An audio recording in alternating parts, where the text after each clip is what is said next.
আমার সামনে যে প্লেয়ারটা দেখতেছো এই প্লেয়ারটার দিকে কি কিছু চিনা চিনা লাগে? হ্যাঁ, ঠিকই চিনছো, এটা হচ্ছে TGR NXT। বিষয় হইতেছে না, এই যে TGR NXT রে দিলাম আমি ডাউন দিয়া, তারপরে এই জায়গায় তার কিলটাও চুরি করে নিছি, তারও ডাউন করে কনফার্ম করে দিছি। পিকের ভিতরে তার ফুল স্কোয়াড মারামারি করতেছে, এইভাবে আমি একটু ড্যামেজ দিছি ভালো। তারপরে আমার টিমমেটের দিকে মারতেছি, তো টিমমেটের এই জায়গায় আমি একটু ভালোই খেলছিলাম। তো তারপরে দেখলাম এই জায়গায় অস্কার মেরে কিন্তু তার স্কোয়াডে 3টারই এই জায়গায় আবার শেষ করে দিছি।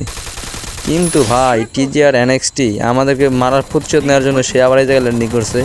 তো আমি তারা দেখে আবার অস্কার মেরে ডাউন, এই যে TGR NXT। তো তাকে আমি একটু ভালোবাসা দিয়ে দিই, এই যে ভালোবাসা দিয়ে দিলাম একটু।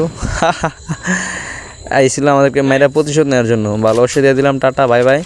তো শেষ পর্যন্ত আমরা মোটামুটি ভালোই খেলছি এই ম্যাচটায়। তো সর্বশেষ বুয়াটা কিন্তু আমরাই নিছি।